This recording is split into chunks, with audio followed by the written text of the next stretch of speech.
तो फ्रेंड आज से देखिए बिहार डीएलएड के लिए एक न्यू सेट शुरू कर रहे हैं जो कि सेट नंबर 1 रहने वाला है और ये आपके बिल्कुल सिलेबस के आधार पर दिया जा रहा है। इसमें आपको प्रीवियस ईयर क्वेश्चन प्लस में आपको न्यू क्वेश्चन ऐड करके दिया जाएगा।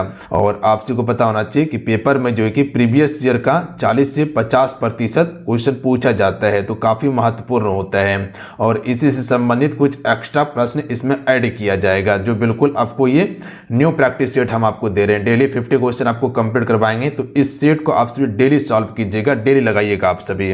तो चलिए शुरू करते हैं आज के सेट को। फ्रेंड शुरू से अंत तक कंप्लीट करने के बाद आपसे बताइएगा कि कैसा आज का ये सेट था। और जो भी चैनल पर पहली बार आए चैनल को जरूर सब्सक्राइब करें, घंटे को प्रेस कर लीजिएगा ताकि बिहार डीएलएड से संबंधित जब भी क्लास हो नोटिफिकेशन आपको मिल सके। और फ्रेंड आपसे वीडियो को जरूर लाइक कर दीजिएगा जितने भी मेरे साथ में जुड़े हुए हैं। आज का फर्स्ट क्वेश्चन है कि भारत में मजदूर संघ अधिनियम कब पारित हुआ था। तो देखिए ये प्रश्न जो है बिहार डीएलएड 2022 में पूछा गया है, तो ध्यान दीजिएगा आप सभी। कब किया गया था, तो ये आपका 1926 में किया गया था। तो ऑप्शन नंबर ए इसका करेक्ट आंसर होगा। अब देखिए आगे प्रश्न जो बनने की संभावना है कि 1930 में क्या हुआ था, तो महात्मा गांधी जी के द्वारा नमक सत्याग्रह किया गया था, प्लस में इसी समय सविनय अवज्ञा आंदोलन शुरू होता है और 1930 में ही आपका पहला गोलमेज सम्मेलन हुआ था। तो इतना सा फैक्ट याद रखिएगा। 1929 में लाहौर अधिवेशन हुआ था। तो ये प्रश्न आपके पेपर में आगे बन सकता है, तो थोड़ा ध्यान दीजिएगा। अगला है कि भारतीय संविधान में मौलिक कर्तव्य किस देश से लिया गया है। तो ये भी प्रश्न आपके बिहार डीएलएड 2022 में पूछा गया है। अब देखिए यहाँ से मौलिक कर्तव्य के बारे में पूछा गया है, तो ये रूस देश से लिया गया था। अब आगे देखिए आगे क्या पूछा जा सकता है आपके पेपर में जो एग्जाम होगा, तो ये पेपर में पूछा जा सकता है कि ये कब लागू हुआ था। तो याद रखिएगा 42वें संविधान संशोधन 1976 में लागू किया गया था। इसके अलावा याद रखिएगा कि मौलिक कर्तव्य की बात किया जाए तो ये संविधान के भाग 4 क में है। अगर वहीं अनुच्छेद की बात किया जाए तो अनुच्छेद 51 क में है। याद रखिएगा आप सभी। ये चीज़ें क्लियर हैं कि 42वें संविधान संशोधन 1976 में लागू किया गया, संविधान के भाग 4 क में है और अनुच्छेद 51 क में है। ये हो गया मौलिक कर्तव्य के बारे में। अच्छा, यहीं से आसपास से प्रश्न और आ सकता है आपका नीति निर्देशक तत्व के बारे में, जो कि 36 से लेकर 51 तक इसकी चर्चा किया गया है। और नीति निर्देशक तत्व जो है भाग 4 में रखा गया है।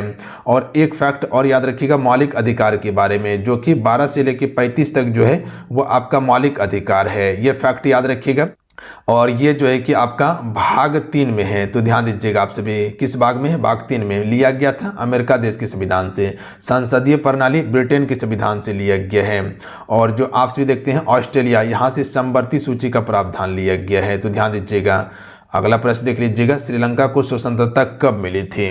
देखिए श्रीलंका की स्वतंत्रता के बारे में पूछा गया है, तो ये 1948 में इसको मिली थी। अब यहाँ से प्रश्न ये बन सकता है आपके पेपर में कि इसको पूर्ण रूप से गणराज्य कब बनाया गया था। तो याद रखिएगा आप सभी 1972 में पूर्ण रूप से यह गणराज्य बना था। और इसको आज़ादी किससे मिला, ब्रिटेन से मिला था, यानी कि इंग्लैंड से। अच्छा, भारत कब आज़ाद हुआ था, 1947 में हुआ था, याद रखिएगा। और 26 जनवरी 1950 को भारत में संविधान लागू किया गया था। तो ये एक फैक्ट याद रखिएगा आप सभी। अगला प्रश्न देख लीजिएगा, न्यू डील को अमेरिका के राष्ट्रपति ने लागू किया। तो किस अमेरिका राष्ट्रपति ने न्यू डील को लागू किया था, तो रूजवेल्ट इसका बिल्कुल करेक्ट आंसर होगा। ये भी आपकी डीएलएड में पूछा गया प्रश्न है। अच्छा, अब देखिए यहाँ से प्रश्न जो पूछा जा सकता है वो क्या पूछा जा सकता है।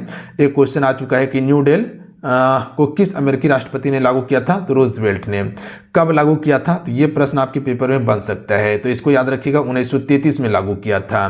क्यों किया गया था, जो यूएसए था, अमेरिका जो था, यहाँ पर महामंदी था, इसी से उबरने के लिए न्यू डील लागू किया गया था। तो ध्यान दीजिएगा आप सभी। अगला प्रश्न है कि बालाघाट खान निम्नलिखित में से किस खनिज के खनन के लिए जाना जाता है। देखिए बालाघाट की बात किया जाए तो ये मैग्नीज का सबसे बड़ा खान है, याद रखिएगा आप सभी। तो मैग्नीज का सबसे बड़ा खान कौन सा है, बालाघाट। कहाँ पे है, एमपी मध्य प्रदेश में है। देखिए एमपी से क्या क्या प्रश्न आपको बताए थे याद करने के लिए कि सबसे ज़्यादा वन जो है वो कहाँ पे है, आपका एमपी में है। इसके अलावा अगर बाघों की संख्या की बात किया जाए तो सबसे अधिक कहाँ पे है, एमपी में है। बाघ क्या है, भारत का राष्ट्रीय पशु है। इसके अलावा याद रखिएगा जो नेशनल पार्क है यानी कि राष्ट्रीय उद्यान जो है सबसे ज्यादा कहां पे है, एमपी में है, याद रखिएगा आप सभी। इसीलिए इसे हम सभी क्या कहते हैं, ध्यान दीजिएगा, टाइगर स्टेट के नाम से जानते हैं। इसके अलावा एक फैक्ट याद रखिएगा, इसे सोया हुआ प्रदेश कहा जाता है क्योंकि सोयाबीन का भी उत्पादन सबसे ज्यादा करता है। अच्छा, यहाँ जो आप सभी देखते हैं हीरा, जो आप सभी देखते हैं हीरा का खान जो है वो कहाँ पे है, तो मध्य प्रदेश में जो पन्ना का खान है। अगला क्वेश्चन देख लीजिएगा।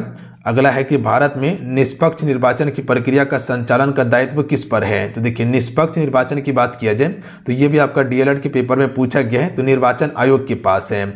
अब देखिए आगे जो पूछा जा सकता है वो क्या पूछा जा सकता है कि किस अनुच्छेद के तहत निष्पक्ष निर्वाचन किया जाता है।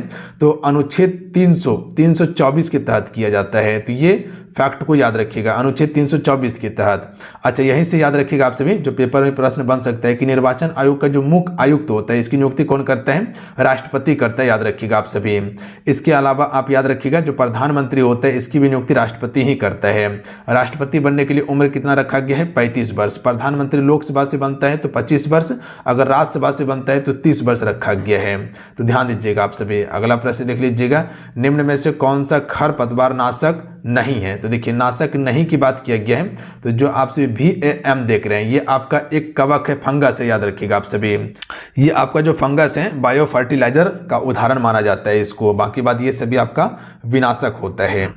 देखिए फ्रेंड आपसे बताना चाहते हैं बिहार डीएलएड के लिए स्पेशल जो है कि एक न्यूज़ चैनल बनाए हुए हैं, क्योंकि इस चैनल पे लाइव होने में बहुत दिक्कत हो रहा है। तो इसी चैनल पे जो है कि अब लाइव क्लास आपको दिया जाएगा, तो फटाफट आपसे चैनल को जरूर सब्सक्राइब कर लीजिएगा। आपसे भी जाइएगा यूट्यूब पे सक्सेस योद्धा आप सर्च कीजिएगा और उसके बाद जो है कि इसको सब्सक्राइब कर लीजिएगा आप सभी। और जैसे कि यहाँ पर दबाइएगा, इसको आप इस पर दबाइएगा, तो दबाने के बाद यहाँ पर आपको क्या करना है, ऑल नोटिफिकेशन को ऑन कर लेना है, ऊपर वाला ये वाला ऑल वन नोटिफिकेशन को ऑन कर लीजिएगा, तो क्लास शुरू होगा तो नोटिफिकेशन आपको चल जाएगा। ठीक है, तो फटाफट आपसे इसको ज्वाइन कर लीजिए। लिंक डिस्क्रिप्शन में भी दे देंगे, प्लस में कमेंट बॉक्स में पिन कर देंगे, तो वहाँ से भी डायरेक्ट आप सभी इसमें ज्वाइन कर लीजिएगा। ठीक है, तो जाइए आप सभी, यहीं पर आपका लाइव क्लासेस होगा। अब अगला प्रश्न देखिए, मानसून शब्द जो है ये किस भाषा से लिया गया है। तो मानसून शब्द की उत्पत्ति जो हुआ था ये आपका अरबी भाषा से हुआ था। ये क्वेश्चन आपकी डीएलएड 2022 में ही पूछा गया है। देखिए आपको बताते हैं कि जो आपका प्रीवियस ईयर का पेपर है, आपको पता है कि 2022 से शुरू हुआ है और 2024 तक पेपर हो चुका है, और अलग अलग शिफ्टों में हुआ है। हर दिन लगभग जो कि पेपर हो रहा था, तो एक दिन में लगभग जो है कि 2 से 3 शिफ्ट होता था, और 2 से 3 शिफ्ट से लगा के देखिएगा तो बहुत ज़्यादा शिफ्ट हो चुका है। अब यहाँ क्या होता है, जो प्रीवियस ईयर का पेपर था वहाँ से प्रश्न लगभग 40 से 50% आने की संभावना रहता है, और जो बच जाता है वो उससे आसपास से संबंधित प्रश्न आ जाता है, जो हम आपको कंप्लीट करवा दे रहे हैं। एक्सपेक्टेड क्या पूछा जा सकता है वो भी आपको हम बता दे रहे हैं। चीज़ें क्लियर हैं, तो ध्यान दीजिएगा आप सभी। अगला प्रश्न देख लीजिएगा, निम्नलिखित में से कौन कवक का उदाहरण है। तो देखिए कवक जो है ये सभी होता है, यानी कि ईस्ट हो गया, मशरूम हो गया, उसके बाद जो आप सभी टॉड स्टूल देख रहे हैं ये भी आपका कवक का ही उदाहरण है, इसको मशरूम कर लीजिएगा आप सभी। उसके बाद अगला प्रश्न देख लीजिएगा कि निम्नलिखित में से कौन सा एक मृत यांत्रिकी उत्तक माना जाता है। तो देखिए मृत यांत्रिकी उत्तक जो है ये आपके बिहार डीएलएड 2022 में ही पूछा गया था, शायद 2022 नहीं 2023 में पूछा गया है। स्क्लेरेनकाइमा इसका बिल्कुल करेक्ट आंसर होगा, याद रखिएगा। ये जो होता है पौधे को कठोरता और सहारा प्रदान करता है। अगला प्रश्न देख लीजिएगा, ग्रीन मफलर से संबंधित प्रश्न आया हुआ है। देखिए ग्रीन मफलर जो है किससे संबंधित है, तो याद रखिएगा आप सभी, ये आपका ध्वनि प्रदूषण से संबंधित है। और ग्रीन मफलर जो है एक प्रकार का पर्यावरण तकनीकी है जो कि पेड़ों की पत्तियों को सड़कों के किनारे लगाया जाता है, जिससे कि ध्वनि प्रदूषण कम होता है। तो ये फैक्ट को याद रखिएगा। अच्छा, जो आप सभी ग्रीन हाउस देखते हैं वो किससे हैं, वायुमंडल से संबंधित है, याद रखिएगा आप सभी। अगला क्वेश्चन देख लीजिएगा, यंग इंडिया किसका पत्रिका है। तो यंग इंडिया जो है ये महात्मा गांधी जी की पत्रिका है। इसके अलावा हरिजन के बारे में याद रखिएगा, हरिजन के बारे में याद रखिएगा, ये भी आपका महात्मा गांधी जी की ही पत्रिका है, याद रखेंगे आप सभी। अगला प्रश्न है कि राज्यसभा का सभापति कौन है। तो देखिए ये भी प्रश्न आपके डीएलएड के पेपर में पूछा गया है, तो उपराष्ट्रपति इसका बिल्कुल करेक्ट आंसर होगा। अब देखिए आगे प्रश्न आपके पेपर में क्या बन सकता है, ध्यान दीजिएगा। देखिए उपराष्ट्रपति जो होता है ये राज्यसभा का सभापति होता है, प्लस में उपराष्ट्रपति को जो वेतन मिलता है, जो राज्यसभा में कार्य करता है उसके लिए वेतन दिया जाता है। अच्छा, राष्ट्रपति अपना त्यागपत्र किसे देता है, तो राष्ट्रपति को। राष्ट्रपति अपना त्यागपत्र किसे देता है, तो उपराष्ट्रपति को। दोनों बनने के लिए उम्र कितना रखा गया है, 35 वर्ष रखा गया है, याद रखिएगा आप सभी। राज्यपाल की नियुक्ति कौन करता है, राष्ट्रपति ही करता है। चीजें क्लियर हैं, बिल्कुल। अगला है यज्ञशाला में कौन सा समास है। तो सबसे पहले इसका समास विग्रह कीजिए आप सभी। यज्ञ का शाला, तो जो का कारक विभक्ति देख रहे हैं ये किस में आता है, तत्पुरुष समास में आता है। आपसे को बताए थे द्वंद्व समास में क्या होता है, शब्द अपोजिट होता है या समान अर्थ का होता है, याद रखिएगा। जिससे कहते हैं माता पिता, लोटा डोरी, ये सभी क्या है, द्वंद्व समास का उदाहरण है और उसके बीच में योजक चिन्ह होता है, कहीं कहीं नहीं भी होता है। द्विगु समास में क्या होता है, आगे संख्या गिनती करने के लिए मिलता है। कर्मधारय समास में क्या होता है, इसमें उपमेय या उपमान की विशेषता को प्रकट किया जाता है, याद रखिएगा आप सभी। अगला क्वेश्चन देख लीजिएगा। क्वेश्चन है कि विशेषण की विशेषता बताने वाले शब्द को क्या कहते हैं। तो ये भी प्रश्न आपके डीएलएड के पेपर 2022 में ही पूछा गया है। तो विशेषण की विशेषता बताने वाले को हमसे क्या कहते हैं, प्रविशेषण के नाम से जानते हैं, याद रखिएगा। क्या कहते हैं, प्रविशेषण। अच्छा, यहीं से अगर क्वेश्चन पूछा जाए कि संज्ञा या सर्वनाम की विशेषता जो बताया जाता है उसे हमसे क्या कहते हैं, विशेषण कहते हैं। अगला प्रश्न है कि निम्न में से कौन सा एक भाववाच्य है। तो देखिए, भाववाच्य में क्या हो जाएगा, किसी भाव को बताता हो या कह सकते हैं किसी की विशेषता प्रकट करता हो। जैसे कह सकते हैं कि राम नहीं चला जाता, तो यहाँ राम की विशेषता क्या बताया जा रहा है कि राम नहीं चला जा रहा है और इसके भाव को प्रकट किया जा रहा है कि राम से चला नहीं जा रहा, राम से उठा नहीं जा रहा, राम से रहा नहीं जा रहा। ये सभी क्या है, भाव को बताता है। जिसको हम नहीं देख सकते, अदृश्य हो, वही भाववाचक होता है। बात क्लियर है। अगला क्वेश्चन देख लीजिएगा। अगला क्वेश्चन है कि जीवन की चंचल सरिता में फेंकती नैया मन जाती, इसमें कौन सा अलंकार होगा। देखिए, अलंकार का आपको स्पेशल हम क्लास दिए हुए हैं और जब लाइव सेक्शन में जाइएगा चैनल पे, वहाँ आपको अलंकार का क्लास मिलेगा। 1 घंटा का क्लास है, उसमें पूरा आपको यमक अलंकार, श्लेष अलंकार, वक्रोक्ति अलंकार, अतिशयोक्ति अलंकार, उसके बाद जो है कि उपमा अलंकार हो गया, अनुप्रास अलंकार हो गया, रूपक अलंकार, सभी पढ़ाए हैं। तो एक बार जाके देख लीजिएगा, समझ लीजिए, प्रश्न आराम से बनाइएगा। तो आपसे इसको बता सकते हैं कि कौन सा अलंकार है। ये डीएलएड के पेपर में आपके प्रश्न आ चुका है, ध्यान दीजिएगा आपसे। इसमें रूपक अलंकार है और अभी सुबह भी आपको एक क्लास दिए थे जिसमें आपको अलंकार के बारे में बताए थे, पहचान करने के लिए बताए थे। निम्नलिखित में से कौन सा समूह जो है आपका उम्र समूह क्रियाशील जनसंख्या है। इनमें से कौन सा उम्र जो है आपका क्रियाशील जनसंख्या है। तो ये आपका 15 से 60 साल हो जाएगा। ये भी आपका डीएलएड के पेपर में प्रश्न आ चुका है, तो ध्यान दीजिएगा आप सभी। अगला प्रश्न देख लीजिएगा। यूएनओ को किस वर्ष नोबेल शांति पुरस्कार दिया गया था। डीएलएड में पूछा गया प्रश्न है और ये आपका शायद 2022 में प्रश्न पूछा गया था। अब देखिए आगे यहाँ से प्रश्न क्या क्या बन सकता है। यूएनओ को जो शांति के लिए नोबेल पुरस्कार जो दिया गया था, ये 2001 में दिया गया था। यहाँ से प्रश्न याद रखिएगा, जो पेपर में प्रश्न बन सकते हैं कि नोबेल पुरस्कार की स्थापना कब होता है। 1900 ईस्वी में इसकी स्थापना किया जाता है और पहली बार नोबेल पुरस्कार जो दिया गया था 1901 ईस्वी में दिया गया था। चीज़ें क्लियर हैं। उसके बाद यहीं से एक फैक्ट और याद रखिएगा आप सभी कि नोबेल पुरस्कार की जो स्थापना किया गया था, ये किसके नाम पर किया गया था, अल्फ्रेड नोबेल के नाम पे, जो इसने डायनामाइट का खोज किया था। इसके अलावा एक फैक्ट और याद रखिएगा आप सभी कि नोबेल पुरस्कार जो है 6 क्षेत्रों में दिया जाता है। कौन कौन सा, एक हो जाएगा आपका रसायन, चिकित्सा और उसके बाद जो है कि भौतिकी के लिए दिया जाता है।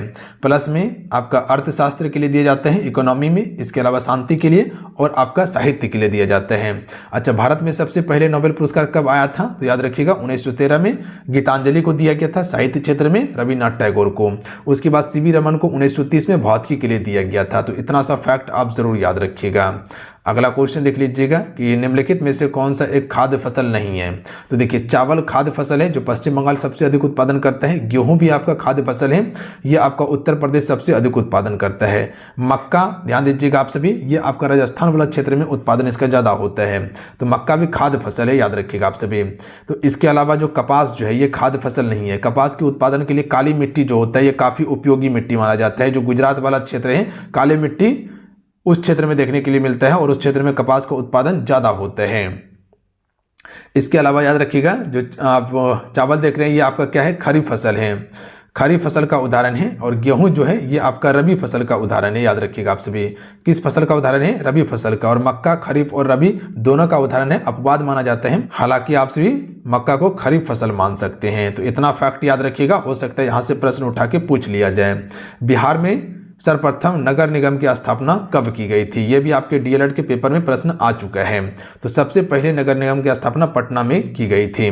जितने भी मेरे साथ में जुड़े हुए हैं वीडियो को जरूर लाइक कर दीजिएगा। इतना मेहनत जो किया जा रहा है वो आपके लिए किया जा रहा है। तो नीचे में जो आप सभी देख रहे हैं हाथ के आकार का बटन, सबसे पहले उसको दबा लीजिए आप सभी एक बार मिलकर दबा लीजिएगा। उसके बाद फिर व्हाइट कलर का साइड में आपको इस साइड में चैनल सब्सक्राइब करने का ऑप्शन मिलेगा, उसको जरूर दबा के ऑल नोटिफिकेशन को ऑन कर लीजिएगा, तभी इस प्रकार क्लास आपको मिल सकेगा और आप बेहतर तरीके से प्रदर्शन कर पाइएगा पेपर में, क्योंकि चीज़ें वही दे रहे हैं जो आपके पेपर के लिए इंपॉर्टेंट हैं। सभी सेशन को लाइक कर लिए, बिल्कुल कर लिए।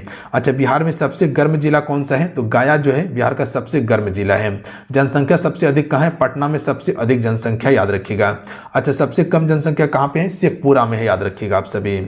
अगला प्रश्न देख लीजिएगा, क्वेश्चन है निम्न में से किसमें विखंडन होता है? तो ये सभी में विखंडन होता है, अमीबा, पैरामीशियम और यूग्लिना, ये सभी में विखंडन होता है, तो ध्यान दीजिएगा आप सभी। अगला है कि इनमें से कौन सा एक वाक्य अशुद्ध है? देखिए यहाँ पर देखिएगा व्याकरण की दृष्टि से अशुद्ध आपको दिखने के लिए मिलेगा, वो नहीं होता है, वह तो कल आएगा, वह तो कल आएगा, ये आपका सही है, ये आपका क्या है, यही आपका उच्चारण गलत है। तो वो के स्थान पे क्या होगा, वह होगा, क्योंकि व्याकरण की दृष्टि से वो नहीं होता है, वह होता है। कल तुम्हारे पापा जी मिले थे, सही है। उसके बाद वह तुझे पैसा नहीं देगा, यह भी सही है। मुझे अमरूद खाना है, यह भी सत्य है। अगला है कि इनमें से कौन सा एक वाक्य अशुद्ध है? वह लड़का पीटा है, नहीं, वह लड़का पीटता है, इसका सही होगा। वह लड़का पीटता है, तो यहाँ पीटा के स्थान पे पीटता सही होता है, तो यही आपका क्या हो जाएगा, अशुद्ध हो जाएगा, तो ध्यान दीजिएगा आप सभी। उसके बाद अशुद्ध क्या क्या है? मैं शीतल जल पी रहा हूँ, सही है। वह स्टेशन पर गया, सही है। पंडित जी ने भक्तों को कथा सुनाई, ये भी सत्य हैं, तो याद रखिएगा आप सभी इतना फैक्ट को। अगला प्रश्न देख लीजिएगा, आश्चर्य कुंतक के अनुसार काव्य गुणों की संख्या कितनी है? ये आपके डीएलएड के पेपर 2022 में पूछा गया है, तो कुल 6 है, याद रखिएगा आप सभी। कितने हैं? कुल 6 हैं, तो ध्यान देंगे आप सभी। अगला प्रश्न है कि जाके जस प्रताप के आगे शशि मलिन रवि शीतल लागे, इस पंक्ति में कौन सा अलंकार है? इसमें आपका व्यतिरेक अलंकार है, याद रखिएगा आप सभी। अच्छा, व्यतिरेक अलंकार में क्या होता है? किसी वस्तु की विशेषता को दूसरे वस्तु से तुलना की जाती है, किसी वस्तु की विशेषता को दूसरे वस्तु से तुलना किया जाता है या चढ़ा बढ़ा के दिखाया जाता है, इसमें किसमें? व्यतिरेक अलंकार में। तो याद रखिएगा, अलंकार आपको हम पढ़ा दिए हैं, अलंकार का जाके सेशन देख लीजिएगा तो चीजें समझ में आएगा आपको। अगला है विद्युत चुंबक बनाने के लिए किस पदार्थ के छड़ का उपयोग किया जाता है? तो यह देखिएगा क्वेश्चन, ये आपके डीएलएड में पूछा गया है, तो याद रखिएगा नरम लोहा का प्रयोग किया जाता है। और इसके अलावा ये आपको याद रखना है कि जो आपका सबसे अधिक जो कार्बन होता है वो किस प्रकार का लोहा में होता है? जो ढलुआ लोहा होता है उसमें कार्बन की मात्रा ज़्यादा होता है। अगला क्वेश्चन देख लीजिएगा, गैस पदार्थ में कणों के बीच की गति डैश होती है, यादृच्छिक होती है। ऑप्शन में एक करेक्ट आंसर होगा इसका। अगला प्रश्न देख लीजिएगा, क्वेश्चन नंबर 29 है कि जब किसी पेड़ की शाखा को हिलाया जाता है तो पका हुआ फल खाखा से अलग होकर गिर जाता है, ये किसका उदाहरण है? कोई पेड़ पे फल था, ठीक है, एक पेड़ हम बना लेते हैं, एक पेड़ पे यहाँ पर फल था, फल लटक रहा था, इसको हम हिलाएं तो जो उसका पेड़ से जो फल था वो आपका गिर जाता है नीचे, ये किसका उदाहरण है? अच्छा, यहीं से आपको याद रखना है कि प्रथम नियम को हमसे क्या कहते हैं? जड़त्व का नियम कहते हैं। तो ये क्वेश्चन पूछा जाता है कि न्यूटन के किस गति के नियम को हमसे जड़त्व के नियम के नाम से जानते हैं? तो न्यूटन के प्रथम गति के नियम को कहते हैं जड़त्व का नियम। तो ये जो हो जाएगा आपका न्यूटन के प्रथम गति के नियम का उदाहरण होगा, याद रखिएगा आप सभी। क्योंकि एक पेड़ था, पेड़ में फल लगा हुआ था और इसको जैसे हिलाएं यानी कि बाहर से बल लगाएं तो वो फल नीचे गिर गया। या कह सकते हैं कि इस संसार में जितने भी वस्तु जिस अवस्था में है उसी अवस्था में रहेगा जब तक इस पर कोई बाहरी बल ना लगाया जाए। ये न्यूटन का पहला नियम है। तीसरा नियम क्या कहता है? क्रिया टू प्रतिक्रिया। एक नाव है, पानी में तैर रहा है, इसमें कोई व्यक्ति बैठा हुआ है, ये जैसे बाहर आता है, पृथ्वी पर आता है यानी कि समतल जमीन पर, तो नाव पीछे की ओर धकला जाता है। तो ये क्या है? क्रिया टू प्रतिक्रिया। एक और आए दूसरे ओर धकला गया, तो ये न्यूटन का तीसरा गति का नियम है, याद रखिएगा आप सभी। अगला प्रश्न है कि किसी विद्युत बल्ब पर 220 वोल्ट था, 100 वाट अंकित, जब इसे 110 वोल्ट पर प्रचालित करते हैं तब इसके द्वारा उपयुक्त शक्ति कितनी होगी? तो यानी कि यहाँ पर बल्ब का प्रतिरोध पूछा गया है। तो ये प्रश्न आपके डीएलएड के पेपर में पूछा गया है, तो ध्यान दीजिएगा इसको बनाना कैसे है। अगर प्रतिरोध R बराबर की बात किया जाए तो ये होता है V1 स्क्वायर बटा हो जाएगा P1 हो जाएगा और बराबर उसके बाद V2 स्क्वायर बराबर हो जाएगा आपका P2 हो जाएगा। और उसके बाद यहाँ पर ध्यान दीजिएगा आप सभी, तो V1 कितना दिया हुआ है? तो V1 आपको 200 दिया हुआ है, सॉरी 220 दिया हुआ है, तो इसका स्क्वायर हो जाएगा बटा यहाँ 100 हो जाएगा। यहाँ पर कितना दिया हुआ है? वाट 100 दिया हुआ है, तो P1 का मान कितना हो जाएगा? 100 हो जाएगा और बराबर यहाँ हो जाएगा आपका V2, तो V2 कितना दिया हुआ है? 110 दिया हुआ है, तो 110 का स्क्वायर हो जाएगा और बटा यहाँ पर P स्क्वायर हो जाएगा। तो यानी कि हमको P स्क्वायर का मान निकालना है। तो अब थोड़ा सा ध्यान दीजिएगा आप सभी, आपको हम क्या बताएं कि यहाँ जो V1 का मान दिया हुआ था 220 का स्क्वायर हो जाएगा और उसके बाद यहाँ हो जाएगा वाट कितना था, 100 वाट था। उसके बाद बराबर में आपको क्या बताएं कि यहाँ पर दूसरा जो दिया हुआ था V2 का मान कितना दिया हुआ था, 110, इसका स्क्वायर हो जाएगा और बटा यहाँ पर P2 हो जाएगा, यानी कि P2 का मान हमको यहाँ पर चाहिए। तब देखिए यहाँ पर आप गुना कीजिए, गुना हो जाएगा। देखिए जब ये P2 को बराबर में लाइएगा तो ये हो जाएगा 110 गुना 110 हो जाएगा और प्लस में ये आपका 100 यहाँ आ जाएगा, ये वाला 100 यहाँ पर गुना हो जाएगा। और उसके बाद यहाँ पर नीचे में फिर 200 गुना 220 गुना 220 हो जाएगा, क्योंकि स्क्वायर है तो 200 यहाँ पर 20 हो जाएगा, ध्यान दीजिएगा आप सभी। अब इसको आप कटाइए, जब कटाइएगा तो यहाँ पर आपका आंसर जो हो जाएगा वो 25 वाट हो जाएगा। तो ऑप्शन नंबर इसका डी करेक्ट आंसर होगा। तो इस प्रकार से आप इसको बना सकते थे, ध्यान दीजिएगा आप सभी। चीज़ें क्लियर हैं? अगला प्रश्न देख लीजिएगा। मानो, जानो, मनु, जनु, मनहु आदि शब्द का प्रयोग जो है किस अलंकार में किया जाता है?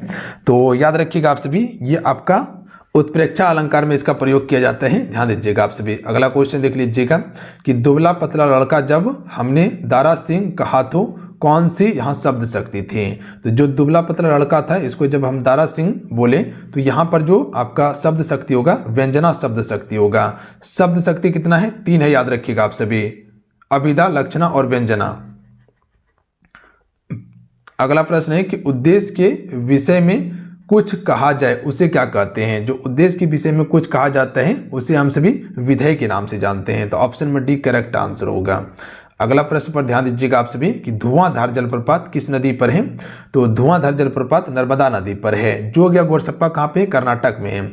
और ये आपका कहाँ पे धुआंधार जलप्रपात? ये आपका मध्य प्रदेश में है, MP में है, याद रखिएगा आप सभी, क्वेश्चन पूछा गया है। अच्छा, हुंडू जलप्रपात कहाँ पे है? झारखंड में है, याद रखिएगा, स्वर्णरेखा नदी पर। एक व्यक्ति, एक साम्राज्य और एक नेता, इसका नारा किसने दिया था? तो इसका नारा जो है हिटलर ने दिया था, याद रखिएगा। ऑप्शन में ए राइट आंसर होगा। हिटलर एक तानाशाह शासक था जर्मनी का, याद रखिएगा। 1945 में अपने आप को गोली मार लिया था जब दूसरा विश्व युद्ध समाप्त होने वाला था। अगला है कि बाघ परियोजना की शुरुआत कब हुई? तो 1972 में आपका बाघ परियोजना की शुरुआत होता है, याद रखिएगा आप सभी। अगला प्रश्न है कि निम्नलिखित में से कौन सा एक डेयरी पशु नहीं है? तो देखिए यहाँ पर ऊँट जो है ये आपका डेयरी पशु नहीं है, जबकि गाय, भैंस और बकरी ये सभी डेयरी पशु का उदाहरण है।